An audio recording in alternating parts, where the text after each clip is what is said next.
지금부터 약 2900년 전에 시돈의 남쪽 13km 지점쯤 되는 곳에 페니키아인들이 만든 항구 도시 사르밧이라는 곳이 있었습니다. 이 사르밧이라는 뜻은 염색한다 하는 뜻으로서 염색을 비롯한 여러 공업이 발전한 상업 무역 항이었습니다. 페니키아 사람들은 지중해를 마치 자기 집 앞마당처럼 누볐던 해상 무역의 대단한 인물들이죠. 그런데 그 사르밧이 신약 성경에서는 사렙다라고 되어 있어요. 근데 그곳에 한 과부가, 아주 가난한 과부가 아들 하나를 데리고 살고 있었습니다. 근데 어느 날 그 집에 손님이 찾아왔습니다. 가난한 과부 집을 찾는 사람이 아주 드물 텐데 뜻밖에도 손님이 찾아온 겁니다. 그런데 그 손님은 여러 가지 면에서 참 이상한 손님이었습니다. 페니키아 사람도 아니고 이스라엘 남자였고 또 누구의 소개로 찾아온 것도 아니고 그저 다짜고짜 찾아왔습니다. 혹시 잘못 찾아온 게 아닌가 했더니 맞게 찾아왔다고 했습니다. 사람이 찾아올 때는 찾아오는 목적이 있게 마련인데 도대체 이 사람은 왜 찾아왔는지 이유를 잘 알 수 없었고 더군다나 아주 먼 데서 찾아왔다고 하니 더더욱 이상한 손님이었습니다. 그런데 이 손님은 이상할 뿐만 아니라 무례하기까지 했는데 이 가난한 과부의 처지일랑 아랑곳하지 아니하고 자신에게 먼저 먹을 것을 내오라고 요구했던 것이죠. 여러분, 이 사람의 그 무례한 요구 이야기가 열왕기상 17장 11절 12절에 나와 있습니다. 그가 가지러 갈 때에 엘리야가 그를 불러 이르되, 여러분 여기서 그 무례한 손님의 이름이 등장하죠. 그가 누구입니까? 엘리야입니다. 청하건대 내 손에 떡 한 조각을 내게로 가져오라. 그가 이르되 당신의 하나님 여호와께서 살아계심을 두고 맹세하노니 나는 떡이 없고 다만 통에 가루 한 움큼과 병에 기름 조금뿐이라. 내가 나뭇가지 둘을 주워다가 나와 내 아들을 위하여 음식을 만들어 먹고 그 후에는 죽으리라. 아주 가난한 과부고 흉년을 만나서 이 집에 남아있는 거라고는 요만큼 그 어머니와 아들의 생애 마지막 식사가 될지도 모르는 고거에 남아있는 전부였는데 이 엘리야는 그것을 자기에게 먼저 가져오라고 이야기했던 것이죠. 여러분, 엘리야가 누굽니까? 갈멜산의 영웅입니다. 바알과 아세라를 섬기는 선지자 850명의 단신으로 맞서서 하나님 앞에 기도하여 하나님의 불이 그 제단에 임함으로써 여호와만이 참 살아계신 신임을 모든 사람 앞에 선포했던 하나님의 사람이 바로 엘리야입니다. 그런데 그런 엘리야가 사르밧 땅까지 그 과부를 왜 찾아온 것인지, 그리고 오려면 이 가난한 과부의 집에 뭔가 먹거리라도 많이 가지고 와서 그 가정에다 주면서 찾아와야 되는데 어떻게 이 여인의 요만큼 남은 마지막 음식을 요구하는 것인지 이해가 되지를 않지요. 여러분, 그런데 곰곰이 생각을 해보세요. 엘리야가 이 과부를 찾아오는 한 토막의 이야기는 예수님께서 우리를 찾아오시는 이야기와 너무나도 닮았다는 사실을 깨닫게 됩니다. 한번 생각해 볼까요? 이 여인이 엘리야를 찾아간 것이 아니라 엘리야가 여인을 찾아온 것처럼 우리가 예수님을 찾아간 것이 아니라 예수님께서 우리를 찾아오셨습니다. 또 엘리야는 원래 머물던 그리 시내가를 출발해서 이 사르밧까지 거의 100km가 넘는 먼 거리를 걸어서 찾아왔다면 예수님께서는 그 영광스러운 하늘 보좌를 떠나서 우리들이 허덕이며 살고 있는 이 세상에까지 가장 먼 거리를 찾아오신 분이십니다. 더군다나 엘리야는 죄악의 소굴에 찾아간 것과 같습니다. 왜 그러냐 하면 이 사르밧이라고 하는 곳은 시돈 왕국에 속해 있는데 당시 시돈의 왕은 엣바알이라는 사람이었습니다. 이 엣바알은 본래 바알을 숭배하던 제사장이었는데 왕을 몰아내고 반란을 일으켜 왕의 자리를 빼앗은 사람이었고, 바알의 제사장 출신이던 사람이 왕으로 다스리다 보니까 이 시돈이라는 나라는 바알 숭배의 본산지가 되어 있었습니다. 여러분, 엘리야의 나라는 북왕국 이스라엘이죠. 그런데 당시 이스라엘의 왕이 누굽니까? 아합인데 이스라엘 역사상 가장 악한 왕으로 우리가 기억하고 있습니다. 아합이 왜 그렇게 악한 왕인가? 그 아내가 이세벨이라고 하는 간교한 여자인데, 여러분 참 놀랍게도 이세벨이 누구입니까? 이 시돈의 왕인 엣바알의 딸이 바로 이세벨입니다. 그러니 이 시돈이라는 나라는 얼마나 바알 숭배가 가득한 죄악의 땅인지, 또 그 딸이 이스라엘로 시집을 오면서 그 우상을 가지고 와서 북왕국 이스라엘을 바알과 아세라로 뒤덮었던 것이죠. 그런데 그 바알과 아세라를 물리치고 여호와가 참 살아계신 하나님이심을 온 세상에 선포한 하나님의 종 엘리야가 그 바알이 득실거리는 시돈 땅 사르밧을 찾아갔다고 하는 게 얼마나 이상한 이야기입니까? 그런데 여러분, 그와 똑같이 가장 완전하시고 거룩하신 하나님의 아들이신 예수께서 죄악으로 부글부글 끓고 있는 이 더러운 세상에 사람 몸을 입고 우리 곁에 찾아오신 것입니다. 이 죄악의 한복판으로 예수님께서 들어오신 겁니다. 더군다나 엘리야가 그 여인을 찾아간 것이 무슨 사전 통보를 하고 간 것이 아니라 다짜고짜 갑자기 찾아온 것처럼 예수님께서도 우리를 갑자기 찾아오셨습니다. 물론 구약 성경에 메시아를 보내실 것이라고 하는 예언이 있었지만 복음서를 읽어보면 예수님을 맞는 사람들은 어느 날 갑자기 그분과 맞닥뜨렸다는 것을 알게 됩니다. 갑자기 인생의 문을 뚫고 들어오신 것이죠. 그뿐이 아닙니다. 예수님께서는 이 엘리야가 그 여인에게 그 음식을 내게 먼저 가져오라고 무례한 요구를 하는 것과 비슷하게 이 땅에 계시는 동안 많은 사람들에게 막무가내식의 요구를 말씀할 때가 있었습니다. 멀쩡한 갈릴리의 어부들을 찾아가셔서는 나를 따르라 이렇게 요구하시는가 하면, 어떤 사람은 아버지가 세상을 떠나서서 장례를 치러야 될 판인데 죽은 자는 죽은 자로 하여금 장례하게 하라고 하면서 무조건 따라오라고 요구하신 참 이상한 요구를 말씀하시기도 하신 분이 우리 예수님이십니다. 여러분, 이렇게 말해보면 엘리야가 과부를 찾아간 이야기와 예수님께서 우리를 찾아오신 이야기가 꼭 닮지 않았습니까? 그러면 엘리야가 참 이상한 손님으로 그 여인을 찾아온 지 900여 년이 지난 이후에 하나님께서는 인류 역사상 가장 이상한 손님으로 당신의 아들을 이 세상에 보내셨는데, 왜 엘리야가 그 여인을 찾아간 것이며 왜 예수님께서 우리를 찾아 이 세상에 오신 것일까요? 왜 오신 것일까요? 여러분, 그 이유에 대한 답은 딱 하나입니다.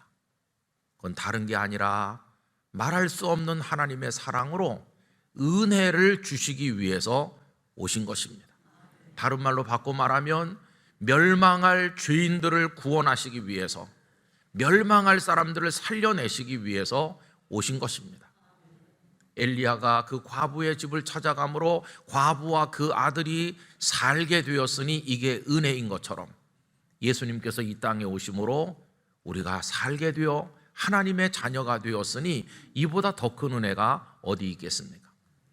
여러분, 엘리야가 과부의 집에 온 이후로 무슨 일이 일어났나요? 가루통에 가루 요만큼, 기름병에 기름 조금 남아있었던 그 가정에 특별하신 하나님의 은혜가 임해서 가루통에 가루가 마르지 아니하고 기름병에 기름이 떨어지지 않는 하나님의 은혜가 임한 것을 우리가 알고 있습니다. 왜 찾아오시는가? 은혜를 주시기 위해서 오시는 것입니다. 여러분, 저는 우리 영락의 성도들이 찾아오신 주님으로 말미암아 하나님께서 우리에게 주기로 약속하신 그 놀라운 은혜를 다 받아 누리게 되시기를 기원합니다. 그러면 도대체 이 여인이 그 은혜를 입기까지 이 여인이 한 일이 뭘까요? 이 여인이 한 일은 하나입니다. 낯설고 이상한 손님이 와서 받아들이기 어려운 무례한 요구를 했음에도 불구하고 자신과 아들이 먹을 마지막 음식을 엘리야에게 가져다 드리는 이 말씀에 대한 순종으로 인해서 그 여인은 은혜를 입게 되었습니다. 여러분, 이 대목을 열왕기상 17장 14절에서 16절이 이렇게 기록하였죠. 이스라엘의 하나님 여호와의 말씀이 나 여호와가 비를 지면에 내리는 날까지 그 통에 가루가 떨어지지 아니하고 그 병에 기름이 없어지지 아니하리라 하셨느니라. 그가 가서 엘리야의 말대로 하였더니. 여러분, 이거 정말 어려운 거죠. 엘리야의 말대로 한다는 건 정말 어려운 겁니다. 그러면 내 아들을 굶겨야 되고 나도 굶고 그대로 죽을지도 모르는데 그거 따르기가 어렵잖아요. 그런데 이 여인은 엘리야의 말대로 하였습니다. 그랬더니 그와 엘리야와 그의 식구가 여러 날 먹었으나 여호와께서 엘리야를 통하여 하신 말씀같이 통에 가루가 떨어지지 아니하고 병에 기름이 없어지지 아니하니라. 아멘. 여러분, 그 여인은 겨우 한 끼의 음식을 엘리야에게 드렸는데 하나님의 은혜는 엄청나서 그 3년 6개월의 흉년이 다 끝날 때까지 그 가족들은 식사를 중단하지 않고 계속 먹을 수 있도록 하나님께서 공급하신 것을 볼 수 있습니다. 이게 그 여인의 가정에 임한 놀라운 은총이었어요. 근데 여러분, 그게 끝이 아닙니다. 그 다음 말씀을 계속 읽어보면 얼마 후에 이 여인의 아들이 병들어서 죽게 되었는데 하나님께서 그 여인을 불쌍히 여겨서 엘리야를 통하여 죽은 아들을 다시 살려주시니 이게 상상도 못할 은혜가 더하여진 것이죠. 그 아들을 품에 안고 그 여인이 감격해서 드린 고백이 열왕기상 17장 24절에 나옵니다. 여인이 엘리야에게 이르되 내가 이제야 당신은 하나님의 사람이시요 당신의 입에 있는 여호와의 말씀이 진실한 줄 아노라 하니라. 엘리야가 그 여인의 집을 찾아오지 않았다면 그 여인과 아들은 마지막 식사를 하고 죽었을 것입니다. 설령 다르게 음식을 구해서 연명했다 할지라도 그 병든 아들을 살려낼 수는 없었을 것입니다. 그런데 엘리야가 옴으로 그 가정이 구원을 받게 된 것입니다. 여러분, 똑같은 원리로 예수님께서 이 땅에 찾아오셨을 때 그 이유가 무엇인가? 우리를 구원하시기 위해서입니다. 우리를 은혜 가운데로 인도하시기 위해서입니다. 그분이 오셔서 받아들이기 어려운 것처럼 보이는 그런 요구를 말씀하기도 했지만 어떤 사람들은 거부한 반면 어떤 사람들은 그 예수님의 말씀을 받아들이고 순종함으로써 하나님의 자녀가 되고 구원의 은혜를 입게 되었습니다. 여러분, 이런 이야기가 성경에 얼마나 많은지 몰라요.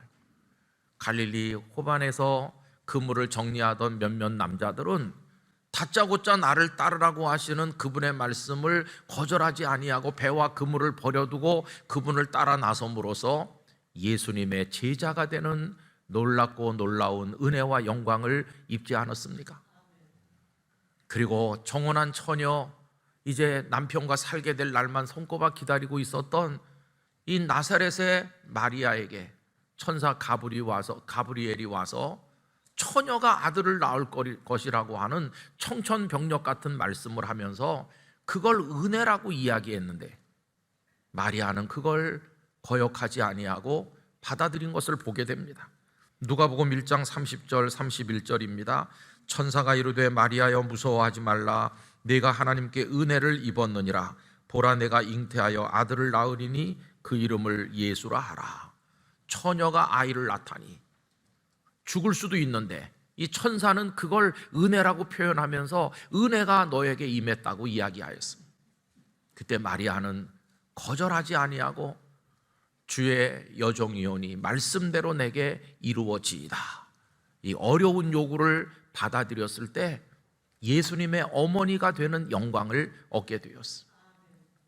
그런가 하면 교회와 예수님과 성도들을 핍박하던 청년 사울에게 어느 날 예수님은 갑자기 찾아오셔서 내가 이제부터 이방인들에게 복음을 전하는 나의 종 사도가 될 것이라고 말씀하셨는데, 여러분, 그는 예수님의 이 받아들일 수 없는 말씀을 나중에 은혜라고 이야기한 것을 보게 됩니다. 그걸 받아들이면 그는 유대 사회에서 쫓겨날 것이고 출세의 길이 막힐 것이고 핍박자가 이제 핍박받는 자가 될 것이고 그는 버려진 존재처럼 고통받을 게 뻔하지만 그는 예수님 안에서 그걸 받아들였죠. 그리고 그것을 은혜라고 얘기했죠. 로마서 15장 15절 16절을 보면 이렇습니다. 그러나 내가 너희로 다시 생각나게 하려고 하나님께서 내게 주신 은혜로 말미암아 더욱 담대히 대량 너희에게 썼노니. 하나님께서 주신 은혜가 뭡니까? 이방인을 위해서 복음을 전하는 건데, 그 다음 절에 설명하죠. 이 은혜는 곧 나로 이방인을 위하여 그리스도 예수의 일꾼이 되어 하나님의 복음의 제사장 직분을 하게 하사 이방인을 제물로 드리는 것이 성령 안에서 거룩하게 되어 받으실 만하게 하려 하심이라.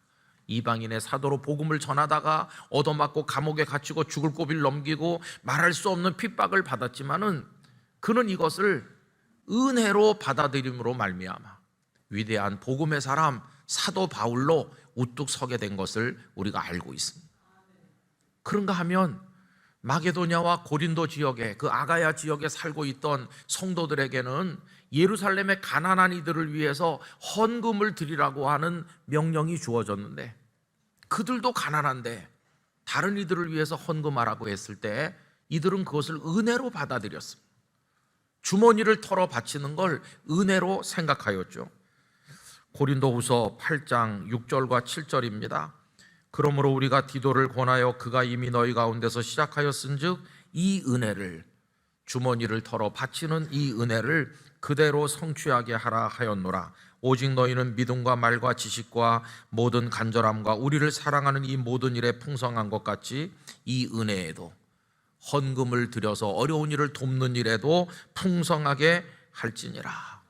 이거 받아들이기 어렵지만 이 마게도냐와 아가야 지역 성도들은 기꺼이 주머니를 털어, 자신들도 환난 중에 있고 자신들도 어렵지만 하나님 앞에 봉헌함으로써 더 어려운 이들을 도와 희생과 헌신의 모범으로 우리 앞에 서 있는 것을 우리가 알고 있습니다.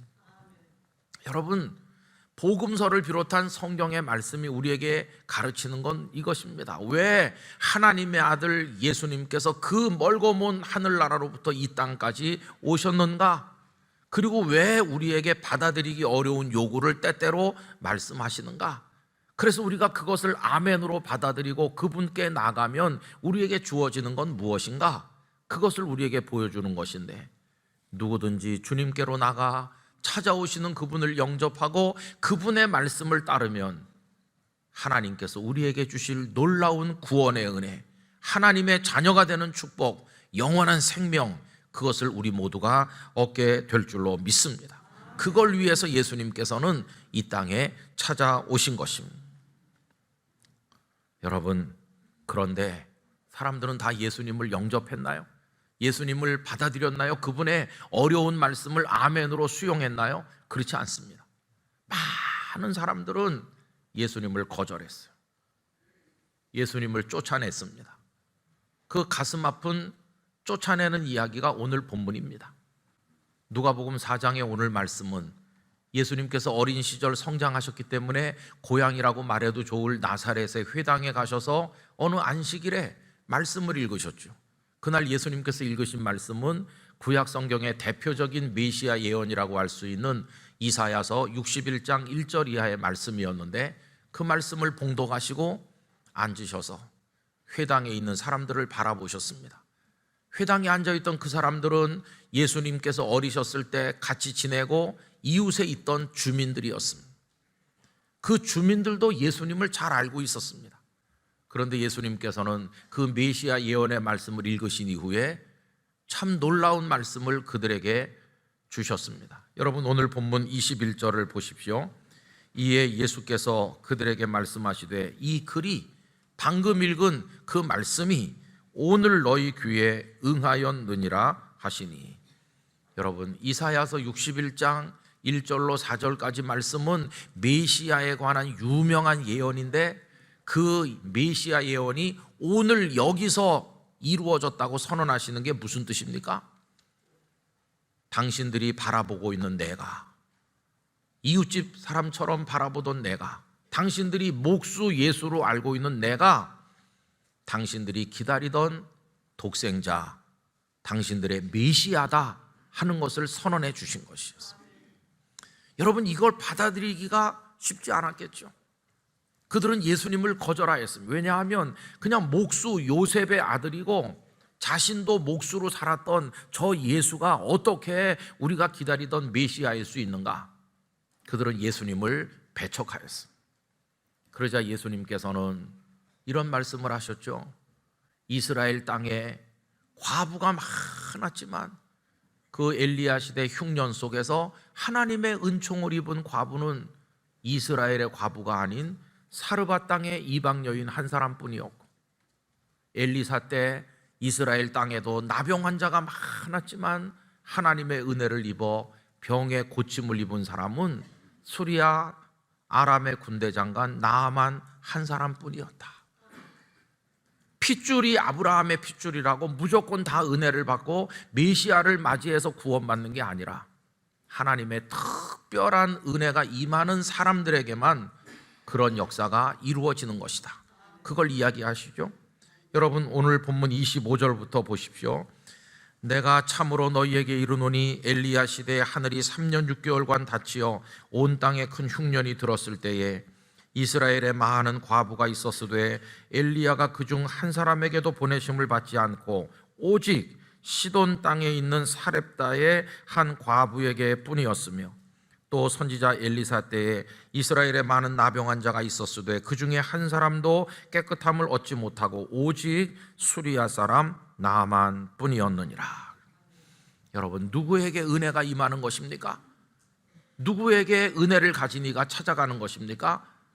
아브라함의 핏줄이라고 모든 사람에게 다 임하는 게 아니라 하나님의 눈이 바라보고 있는 어떤 특별한 사람에게만 그 은혜가 찾아가고 그 은혜가 주어진다는 것을 예수님은 말씀하신 것이었어요.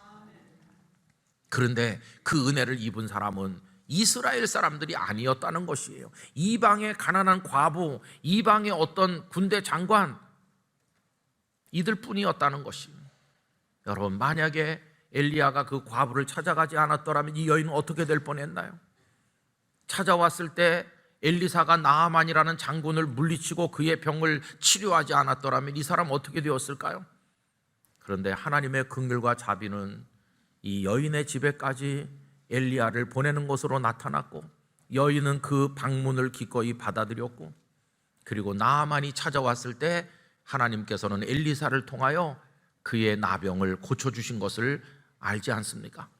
여러분, 이거 확률로 따지면 어느 정도나 될까요?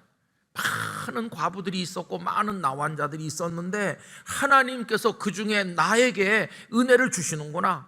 이거 확률로 따지면 얼마나 되는 놀라운 은혜일까요? 성도 여러분, 잊으면 안 됩니다. 누구나 다 예수님을 통하여 구원의 은혜를 값싸게 누구나 다 어디서 길바닥에서 줍듯이 얻는 게 아닙니다. 예수 그리스도를 통한 구원의 은혜를 입어 오늘 여기 영락교회 예배당에서 2부 예배를 드리는 영광을 얻는 게 저절로 된 게 아닙니다.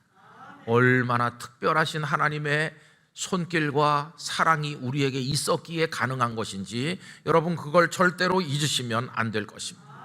내가 오늘 이 자리에 구원받은 하나님의 사람으로 앉아서 하나님의 성호를 찬송하게 된 이 확률은 얼마나 되는 것인가? 지금도 지구촌에 80억이 넘는 사람들이 살면서 다 예수님을 배척하고 죄악의 길로 달려가는데 어리석고 둔한 나를 저 높고 높은 보좌에서 내려다보시고 대한민국 어느 골목 한 구석에 쪼그리고 슬퍼하는 나를 마치 그 과부를 내려다보시듯이, 나만을 보시듯이 하나님의 눈이 우리를 보시고 우리에게 주님이 찾아오셨고 우둔한 우리의 마음을 열어서 주님을 영접하게 하셨습니다. 그래서 오늘 이 자리에 있게 하셨으니 그 은혜가 얼마나 큰 것입니다. 우리 영락의 성도 여러분, 이 예배 같이 하시는 모든 분들 주님 품에 안기시기를 축원합니다. 그리고 주님을 끌어안으시길 바랍니다. 주님과 함께 살아가시고 언제나 모셔드리는 예수님의 사람들이 되시기를 간절히 축원합니다.